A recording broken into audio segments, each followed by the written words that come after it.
Êxodo, capítulo de número 13, versículo de número 17. Diz assim a palavra de Deus: Quando Faraó deixou o povo ir, Deus não os levou pelo caminho da terra dos filisteus, embora fosse mais perto, pois disse: para não acontecer que, vendo a guerra, o povo se arrependa e queira voltar para o Egito. Olha o que a palavra do Senhor Deus diz. Deus não levou o povo pelo caminho mais perto, a saber, o dos filisteus, pois sabia que os filisteus viriam contra o povo de Israel para guerrear. E Deus sabia que se isso acontecesse, eles iriam querer voltar para o Egito, pois eles eram escravos no Egito e não soldados, não estavam acostumados com a guerra e não estavam acostumados a se defender, a batalhar. O caminho que Deus escolheu para levar o seu povo era o caminho mais longe. E foi através deste caminho que Deus levou que fez com que eles ficassem encurralados entre o Mar Vermelho e o exército de Faraó. Hoje nós sabemos disso. Hoje nós sabemos que se tivessem ido pelo caminho mais perto, eles teriam se dado mal. Hoje nós sabemos porque está escrito, porque Moisés escreveu, mas Moisés não escreveu no mesmo dia. Estudiosos acreditam que os 5 primeiros livros do Antigo Testamento, que formavam o Pentateuco, esses 5 primeiros livros foram escritos por Moisés quando eles estavam próximos a entrar e prestes a entrar na Terra Prometida. Ou seja, quase 40 anos depois do acontecimento é que esses livros foram escritos. Naquela época e naquele dia, os judeus que estavam ali saindo do Egito, eles sabiam que tinha 2 caminhos. O caminho mais perto, rumo à Terra Prometida, e o caminho mais longe, rumo à Terra Prometida. Deus não levou pelo caminho mais perto, aos olhos humanos, o caminho mais fácil. Deus não levou. Deus levou eles pelo outro caminho, o caminho mais longe. Então, é de se imaginar que na concepção humana já começa os questionamentos. Ora, se nós temos 2 caminhos para conquistar a bênção, nós temos a bênção que é nossa e a bênção está garantida. Deus prometeu que iria dar a terra aos descendentes de Abraão e nós somos descendentes de Abraão. Vamos tentar entender a mentalidade dos judeus que estavam ali saindo do Egito. Vamos tentar nos colocar no lugar deles para não criticá-los, porque muitos criticam, mas não se coloca no lugar deles. Nós temos um povo que era escravo, que está saindo do Egito. Hoje nós lemos os textos sagrados e nós sabemos da real, mas eles não sabiam. Eles estavam saindo do Egito como escravos e eles têm 2 caminhos para chegar à Terra Prometida. Eles têm o caminho dos filisteus, que é o caminho mais perto e mais rápido da bênção, e eles têm o caminho mais longe. Então, de cara, Deus já leva eles pelo caminho mais difícil, aos olhos humanos, pelo caminho mais longe. Muitos, com certeza, já começam a questionar, poxa vida, mas que Deus que é esse? Um Deus tão poderoso, já prometeu dar a bênção, e ao invés de nos levar pelo caminho mais perto, Ele quer nos levar pelo caminho mais longe, até parece que Ele quer fazer a gente se matar de andar, até parece que ele quer judiar. Era compreensível naquela época que muitos pensassem assim. Era compreensível, por quê? Porque eles não sabiam o que iria acontecer se eles fossem pelo caminho mais perto. Mas Deus, como sabe todas as coisas, Deus não quis levá-lo pelo caminho mais perto, porque sabia que se eles fossem pelo caminho mais perto, eles cruzariam o caminho dos filisteus, os filisteus iriam vir em guerra contra eles, e eles automaticamente voltariam para o Egito para serem escravos de Faraó novamente. Olha como que Deus está sempre na frente do ser humano. Mas é compreensível que o ser humano não compreenda Deus. É compreensível, e Deus compreende. Porque Deus sabe todas as coisas. Deus conhece o futuro, mas o ser humano não conhece o futuro. O ser humano é limitado, Deus é ilimitado. E Deus compreende que o ser humano é limitado. Deus compreende, foi Ele quem criou o ser humano. Mas você vê a situação daquelas pessoas. Eles estavam numa situação que, saindo da escravidão, e Deus, ao invés de levá-lo pelo caminho mais perto, Deus pede para eles irem pelo caminho mais longe, o mais sofrido. E mesmo assim, quando eles vão pelo caminho mais longe, pelo caminho mais sofrido, eles ficam numa situação difícil, porque diante deles tinha o Mar Vermelho, não tinha ponte sobre o mar, não tinha embarcações para transportá-los, e atrás vem o exército de Faraó. Tente imaginar o que passou na cabeça daqueles judeus. Aqueles homens, mulheres com filhos pequenos, bebezinhos. Tente imaginar o desespero deles. O desespero. Tente imaginar a incredulidade batendo à porta e dizendo: vocês tomaram a decisão errada. Tente imaginar. E isso é compreensível.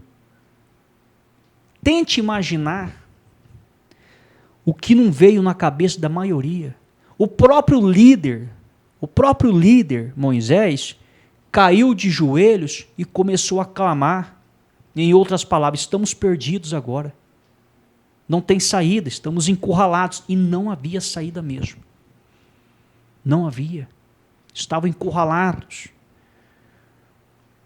Tente imaginar o que não passou na cabeça da maioria. A maioria, com certeza, quando vê o Mar Vermelho à sua frente, impedindo a passagem, vê o exército vindo atrás para destruí-los, a maioria, com certeza, pensou no seguinte: era melhor ter ficado como escravo. Pelo menos não seríamos mortos com as nossas crianças. A maioria pensou isso. E é compreensível. E Deus entende o desespero, o medo do ser humano.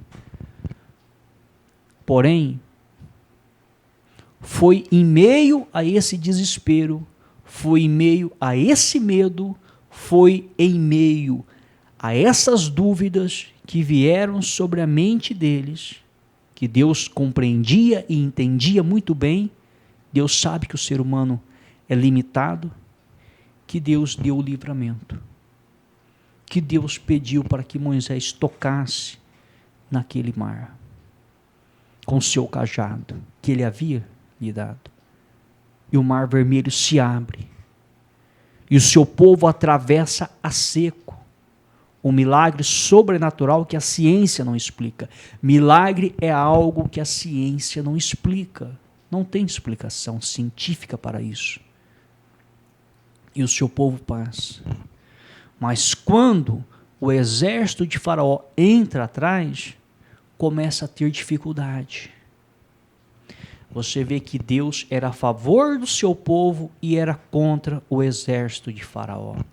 O exército de Faraó, para caminhar atrás do povo de Deus, começa a encontrar dificuldades. Não caminhava da mesma forma que o povo de Deus caminhava, com facilidade. Mesmo mediante aos problemas, Deus vai fazer com que o seu povo tenha certas facilidades. Mesmo em meio ao caos, Deus vai fazer com que o seu povo tenha certas facilidades.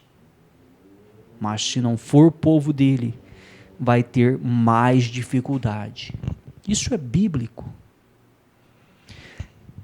Deus não impediu que o seu povo não passasse por aquela adversidade.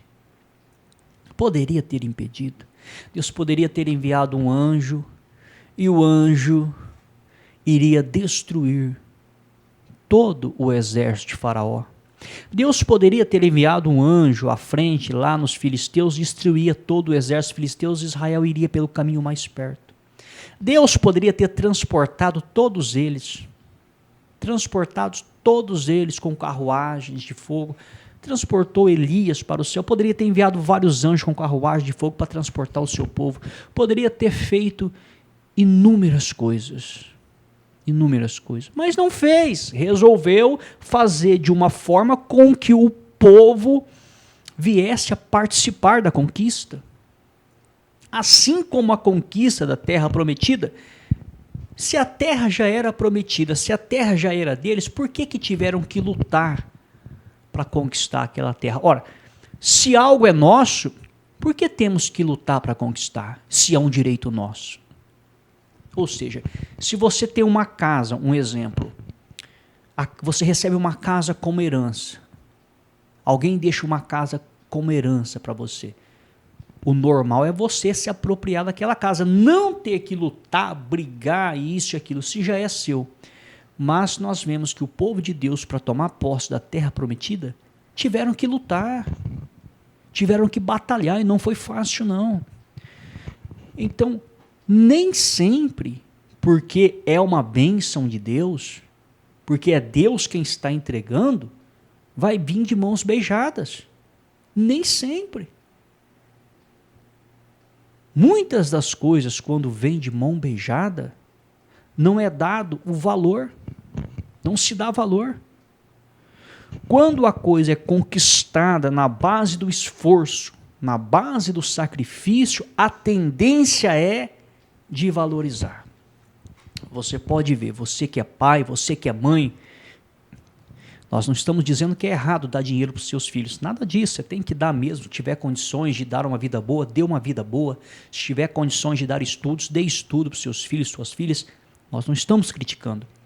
Mas você que é pai, você que é mãe, que é assalariado, ou talvez que trabalha por conta, você sabe o quanto é duro para ganhar o seu salário. Você sabe o quanto é duro, é suado. Você que é pai, você que é mãe, valoriza o dinheiro de uma certa forma, porque você sabe que é duro para conquistar. Agora, se você pega um filho e uma filha que ainda não tem essa mentalidade, ainda talvez é muito novo, talvez é uma criança, e você dá um dinheiro na mão dele. Ele ganhou de mão beijada aquele dinheiro. Você suou para ganhar, mas ele não. Você acha que a maioria valoriza? É óbvio que não. Você pode fazer um teste, você que é pai, você que é mãe, analise a forma com que seus filhos e filhas gastam o dinheiro que ganham de vocês. Analise. Não é com a mesma preocupação, não é com o mesmo valor. Por quê? Porque veio de mão beijada. Ganharam de mão beijada. Não é errado o pai e a mãe dar o dinheiro para o filho e para a filha. Não é isso que nós estamos pregando aqui. Nós estamos fazendo uma comparação. Agora, o pai e a mãe que teve que sacrificar para ganhar aquele dinheiro, vai valorizar muito mais. Então, quando nós conquistamos algo na base do esforço, mesmo algo abençoado por Deus, mas que há o esforço, que há o empenho, que há o suor, então a tendência é que venhamos a valorizar aquele algo. Mas quando nós conquistamos algo que venha de Deus de mão beijada, qual é a tendência? A tendência é não valorizar. A tendência é não valorizar. Mas na concepção humana, no entendimento humano, é o seguinte: ora, se Deus vai abençoar, se Deus vai entregar, então não tenho que fazer nada.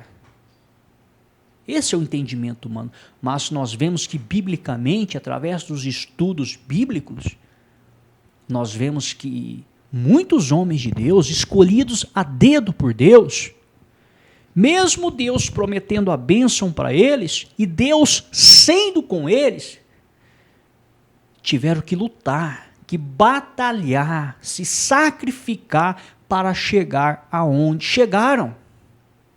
Ora, Davi foi ungido como rei, ainda era um garoto. Então, no entendimento humano, nós poderíamos dizer o seguinte: poxa, Davi estava lá cuidando das ovelhas, Deus o escolheu, pediu para que Samuel ungisse, foi ungido como rei. Então, automaticamente, no outro dia, ou na mesma hora, ele teria que se sentar no trono de Israel e governar. Deus teria que ter arrancado Saul, teria que ter dito: ó, Saul, acabou aqui, agora é Davi, dá licença que Davi vai assumir. Mas nós não vemos que foi isso que aconteceu. Nós vemos um garoto que foi ungido para ser rei, e na sequência estava cuidando de ovelhas. A promessa de rei, a unção de rei, cuidando de ovelhas, tendo que defender ovelhas de lobos, tendo que defender ovelhas de leão.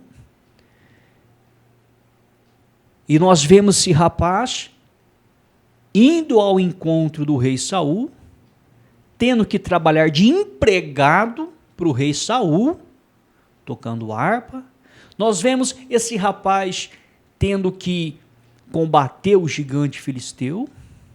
Nós vemos esse rapaz tendo que ser capitão do exército de Saul, sendo subordinado ao rei da época, mesmo tendo a unção de rei, sendo perseguido, sendo caluniado, sendo defamado, sendo injustiçado, e mesmo assim ele tinha a promessa de rei sobre ele.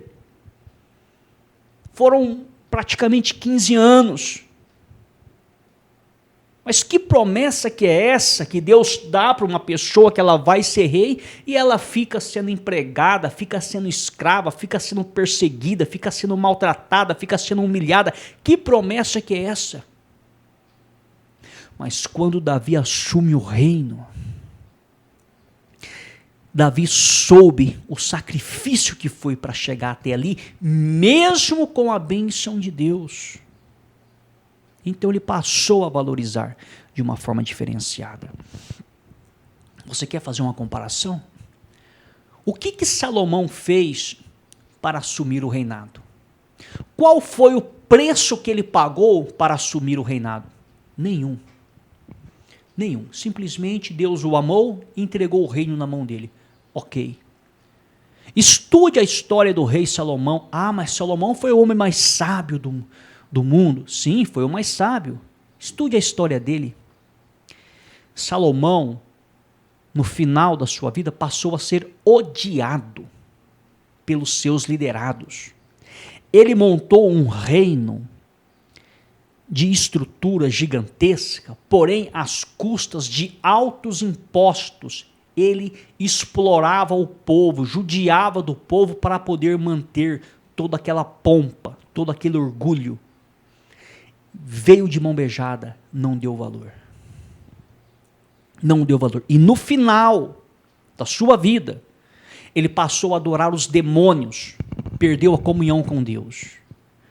Acreditamos que depois ele se arrepende e volta para Deus. Acreditamos. Mas nós vemos claramente ele se desviar. Por mais que Davi cometeu erros, caiu em adultério, mandou matar inocente, nós não vemos Davi oferecendo oferendas a demônios. Nós não vemos. Por que motivo? Ele era melhor que Salomão? Não. O que ele conquistou foi suado, foi na base da luta, foi na base da guerra, foi na base do sofrimento, foi na base do suor. Então essa é a diferença. A pessoa passa a valorizar mais. Nós vemos José, um outro homem de Deus. Deus mostra para José que ele iria governar os seus irmãos e até o seu pai. Ele iria estar acima até da sua família. Então você imagina José com esse sonho dentro dele, achando que ia governar, achando que Deus ia fazer tudo, e Deus tinha prometido. Na sequência, você sabe o que acontece? Ele é lançado numa cova pelos próprios irmãos. O homem que tinha sonhos de ser governante, o homem que recebeu a promessa de Deus, estava dentro de uma cova, injustiçado. Então eles tiram ele da cova. Ele poderia ter pensado, poxa, passou o sofrimento. Não, José, agora você vai ser vendido como escravo. Não passou o sofrimento, não, vai piorar o seu sofrimento. E ele é vendido como escravo para o Egito. E quando ele é vendido pelo escravo, o homem que tinha a promessa de Deus, achando que fosse trabalhar na casa de Potifar, poderia melhorar um pouco a situação, então ele se engana, a situação piora, porque de lá ele é lançado injustamente na prisão. Você imagina o que não deve ter passado na mente de José. Mas que promessa de Deus que é essa? Que Deus que é esse? Que promete que eu vou ser governante e eu sou lançado numa cova, eu sou vendido como escravo, eu sou injustiçado, lançado na prisão. Que promessa que é essa? Que Deus que é esse? Havia uma promessa sobre a vida dele. E olha as injustiças que esse homem passou. Olha por tudo que ele passou. Mas ele ficou firme. Continuou firme. Acreditando naquela promessa. Mas quando chega a hora, meu amigo e minha amiga, que as promessas de Deus têm que se cumprir, não tem demônio, não tem inferno, não tem nada e nem ninguém que impeça o agir de Deus. Quando chega a hora de acontecer, ninguém segura. Quando chegou a hora de Davi sentar no trono e assumir o reino, ninguém conseguiu impedir. Ele foi rei e ninguém impediu. Quando chegou a hora de José assumir o cargo de líder, ele foi tirado daquela prisão e assumiu o cargo. A promessa se cumpre. O que é prometido, mais cedo ou mais tarde se cumpre. Mas isso não significa que pelo fato de ter uma promessa e receber uma promessa, que vai vir tudo de mão beijada. Há casos onde vieram de mão beijada, mas na grande maioria das vezes nós vemos o empenho, a luta e o esforço do ser humano junto com Deus. Não é na força do braço humano. É o esforço humano, o empenho humano, a crença humana junto com o agir de Deus. Nós vemos isso. E nós vemos que quando acontece dessa forma com a luta do ser humano, a tendência é que o ser humano venha valorizar o que ele conquista. E quando vem de mão beijada, nós vemos que não valoriza. Não valoriza. Nós vemos o povo de Deus entrando na terra prometida e tendo que lutar pelo que já era deles por direito. Era por direito, Deus já tinha dado. Mas mesmo assim tiveram que lutar, que se sacrificar para conquistar o que já era deles por direito.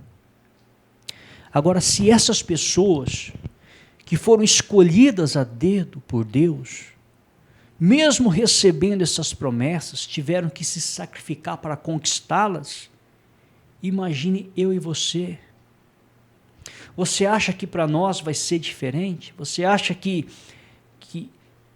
com a gente Deus vai... Ah, mas coitadinho deles, coitadinho dessa, coitadinho disso, daquilo, deixa eu entregar de mão beijada, porque senão vai desanimar. Você acha que com a gente vai ser diferente? Você acha que nós somos melhores do que os patriarcas? Você acha que nós somos melhores do que eles? Porque eles tiveram que lutar para conquistar o que conquistaram, mesmo Deus tendo prometido. E por que que com nós vai ser de mão beijada? Por que que com nós será diferente? É questão de raciocínio. Raciocinar, entender o texto sagrado. O próprio Jesus disse: neste mundo tereis aflições, mas tendes bom ânimo, eu venci o mundo. Então, em momento algum, Deus está prometendo o seguinte: olha, fica quietinho, quietinha, que eu entrego de mão beijada, em momento algum.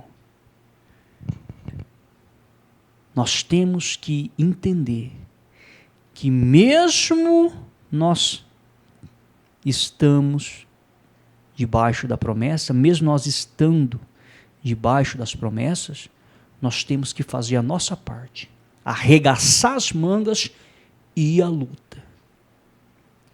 Aí sim, Deus abençoa. Aí sim, nós temos que fazer a nossa parte. Os heróis da fé fizeram a parte deles. Agora é a nossa vez. Agora é o nosso tempo, a nossa época de fazermos a nossa parte. Para que o Deus de Abraão, de Isaac e Jacó possa nos abençoar. E para que possamos tomar posse das bênçãos de Deus e das promessas de Deus. Esta é a palavra do Senhor Deus.